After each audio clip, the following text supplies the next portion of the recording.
کہتے ہیں دعاؤں میں اب اثر نہیں رہا۔ میں بتاؤں دعائیں کب اثر کرتی ہیں؟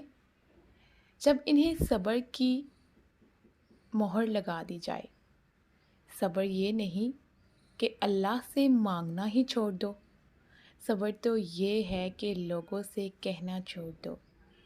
انسان جب ٹوٹتا ہے نا تو سوائے رب کے کوئی اس کی آواز نہیں سنتا، اور ٹوٹی ہوئی چیزوں میں لوگ صرف تجسس رکھتے ہیں، جبکہ اللہ ٹوٹی ہوئی چیزوں سے محبت رکھتا ہے۔ دعاؤں کو صبر کی چادر پہنا کر دیکھیں، یہ کیسے سائبان بنتی ہیں۔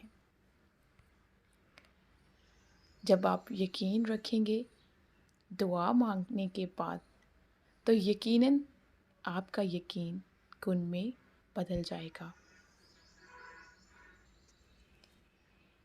قبولیت کا انداز مختلف ہے، بس اس کا وہ یا تو دل بدل دیتا ہے یا من پسند راہ کھول دیتا ہے۔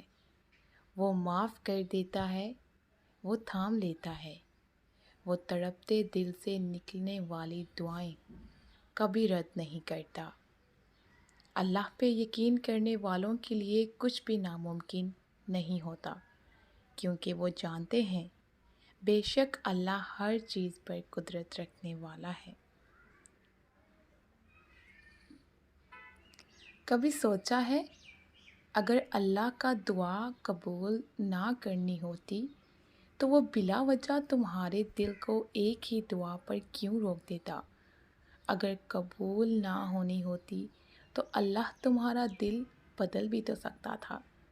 اگر تمہارا دل بدل گیا ہے تو یہ تمہارے لیے بہترین ہے، لیکن اگر تمہارا دل نہیں بدلا تو یقین رکھو وہ چیز تمہاری ہو کر رہے گی جس کے لیے تم طلبگار ہو، جس کے لیے تم تڑپتے ہو۔